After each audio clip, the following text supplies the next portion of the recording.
Hi friends, வணக்கம். எல்லோரும் எப்படி இருக்கீங்க? நல்லா இருக்கீங்களா? இன்றைக்கி நம்ம இந்த வீடியோவில் என்ன பார்க்க போகிறோம்னு பார்த்தீங்கன்னா, உளுந்து கஞ்சி எப்படி என்ன பார்க்க போகிறோம். வாங்க பார்த்துட்டு வந்துடலாம். வானல் அடுப்பில் வச்சாச்சு. வானல் சூடாகிடுச்சு.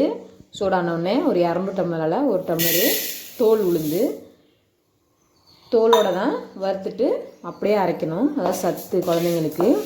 இப்போ நல்லா செவர வறுத்து விட்டுறலாம். ஒரு மாதிரி நல்லா வாசனை வரும். வறுபட்டுருச்சுன்னா அந்தளவுக்கு வறுபட்டுடலாம். கொஞ்சம் உளுந்து சூடானோடனே அடுப்பை சிம்மில் வச்சுக்கலாம். இன்னும் எனக்கு சூடாகலை. சூடானோடனே சிம்மில் வச்சுட்டு வறுத்து விட்டால் தான் நல்லா உள்ள வரையும் வறுபடும், பச்சையாக இல்லாமல்.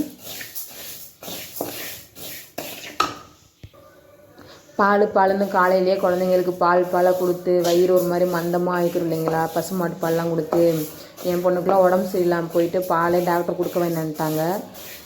அதனால தான் இப்போலாம் கஞ்சி தான்,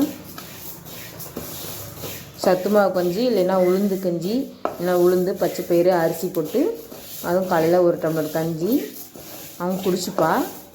இந்த மாதிரி வச்சு கொடுங்க குழந்தைங்களாம், ரொம்ப ஹெல்த்தானது. அடுப்பை சிம்மில் வச்சுட்டேன். பருப்பு செவர ஆரம்பிச்சிருச்சு. எல்லா பருப்பும் செவந்தோடனே அப்படியே ஆஃப் பண்ணிடலாம். பாருங்கள், நல்லா ஒத்தாப்பில் வறுபட்டுருச்சு. இப்போ இதை ஒரு மரத்தில் கொட்டி நல்லா ஆற வச்சிடலாம்.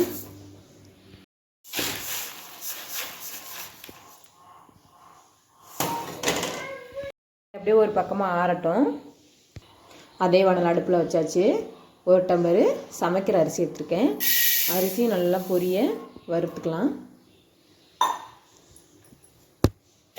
அரிசி ரொம்ப ஹையில் வைக்க வேணாம், சிம்மிலே வறுத்தா போதும். வானல் இருக்க சூடுலேயே சீக்கிரம் பொரிஞ்சிடும். ரேஷன் அரிசி தான் கொஞ்சம் லேட் ஆகும், இந்த வச்சு சீக்கிரம் பொரிஞ்சிடும். அதனால் அடுப்பு சிம்மிலே இருக்கட்டும். இல்லைனா கருகி போயிடுச்சுன்னா வாசனை இல்லாமல் போயிடும். வறுத்துட்டு காமிக்கிறேன். சும்மா ஒரு 2 ஏலக்காய் சேர்த்துக்கலாம் வாசனைக்காக. பாருங்கள், ஒத்தாப்பில் வறுத்து விட்டேன். ரொம்பவும் செவரில் கருகவும் இல்லை, கரெக்டான அளவு வெள்ளையாக இருக்குது. எல்லாமே ஆனால் பொரிஞ்சிருச்சு. இதையும் அப்படியே கொட்டி ஆற வச்சுக்கலாம். உங்கள்கிட்ட பச்சை பயிர் இருந்தது அப்படின்னா பச்சை பயிரும் சேர்த்து அரைச்சிக்கிட்டிங்கன்னா இன்னும் நல்லாயிருக்கும். என்கிட்ட பச்சை பயிர் இல்லாதனால நான் வெறும் உளுந்து அரிசி மட்டும் சேர்த்துருக்கேன். இதுவும் நல்லா டேஸ்ட்டாக இருக்கும். இதை இப்படி கொட்டி ஆற வச்சிடலாம். கொட்டிட்டு பாருங்கள், இதில் உங்களுக்கு கல் இருந்துச்சுன்னா புடச்சிங்கன்னா வந்துடும். வறுத்ததுக்கப்புறம் புடச்சா ஈஸியாக வந்துடும். தனியாக ஆற வச்சுட்டு ஒரு புடச்சிக்கலாம்.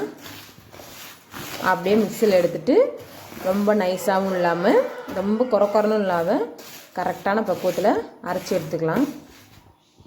நல்லா எனக்கு ஆறிடுச்சு. இப்போ ஒரு பெரிய மிக்ஸி ஜாரில் போட்டு அரைச்சி எடுத்துகிட்டு காமிக்கிறேன். பாருங்கள், நல்லா அரைச்சிட்டு வந்துட்டேன் கரெக்டான பக்குவத்துக்கு. ரொம்ப நைஸாகவும் இல்லை, ரொம்பவும் குறன்னு இல்லை, லைட்டாக ஒரு மாதிரி குறன்னு, ரொம்பவும் இல்லாமல் இந்த திட்டத்துக்கு அரைச்சி எடுத்துகிட்டு இப்போ கஞ்சி வச்சிடலாம். உங்களுக்கு எத்தனை பேர் குடிக்கணுமோ, இது சின்னவங்கலேருந்து பெரியவங்க வரையும் குடிச்சிக்கலாம். எத்தனை பேர் குடிக்கணுமோ அத்தனை பேர்த்து அளவுக்கா தண்ணி வச்சுக்கோங்க. இப்போ நான் பாப்பாவுக்கு மட்டும்தான், 2 வயசு பாப்பாவுக்கு ஒரு 3 ஸ்பூன் அளவுக்கு சேர்த்து கையால் நல்லா கரைச்சி விட்டுட்டேன்னா கட்டி இல்லாமல் ஆகிடும். இது நல்லா ஒரு டம்ளர் தாராளமாக வரும். நல்லா கட்டி இல்லாமல் கரைச்சி விட்டுட்டிங்க அப்படின்னா அடுப்பில் வச்சோடனே அடி பிடிக்காது. தூக்கி அடுப்பில் வச்சுட்டேன். கிண்டி விட்டே இருந்தீங்கன்னா கொஞ்சம் கொதி வந்தோடனே சிம்மில் வச்சிடலாம். கொஞ்சம் சூடு ஆகிற வரைக்கும் அடுப்பு நேராகவே இருக்கட்டும். கொஞ்சம் கொதி வந்தோடனே அடுப்பை சிம்மில் வச்சிட்டோம் அப்படின்னா அப்படியே வெந்துக்கும். இந்த உளுந்து அரிசிலாம் நல்லா வெந்துக்கும். கூட கொஞ்சமாக ஒரு பிஞ்சளவு உப்பு சேர்த்துக்கலாம். இதையும் நல்லா கிண்டி விட்டுக்கலாம். அவசரத்துக்கு நாட்டு சக்கரை இல்லை அப்படின்னா சீனி சேர்த்துக்கோங்க. சீனி சேர்த்தா கொஞ்சம் டேஸ்ட் கொஞ்சம் ஒரு மாதிரியாக இருக்கும். ஒரு மாதிரி இனிப்பு மட்டும் தான் தெரியும், உளுந்தோட டேஸ்ட்லாம் தெரியாமல் போயிடும். நாட்டு சக்கரை சேர்த்திங்கன்னா சூப்பராக இருக்கும். வெல்லம் சேர்த்தாலும் சூப்பராக இருக்கும். பாருங்கள், நல்லா வெந்துருச்சு. கஞ்சியை இறக்கிடலாம். ஃப்ரெண்ட்ஸ், கஞ்சி ரெடி ஆகிடுச்சு. அப்படியே பாப்பாவுக்கு கொடுத்துற வேண்டி தான். ஓகே ஃப்ரெண்ட்ஸ், இந்த வீடியோ உங்களுக்கு யூஸ்ஃபுல்லாக இருந்தது அப்படின்னா உங்கள் ஃப்ரெண்ட்ஸுங்களுக்குலாம் ஷேர் பண்ணுங்கள். ரொம்ப யூஸ்ஃபுல்லாக இருக்கும் அவங்களுக்கும். இந்த வீடியோ உங்களுக்கு பிடிச்சிருந்தா லைக் பண்ணுங்கள். நன்றி.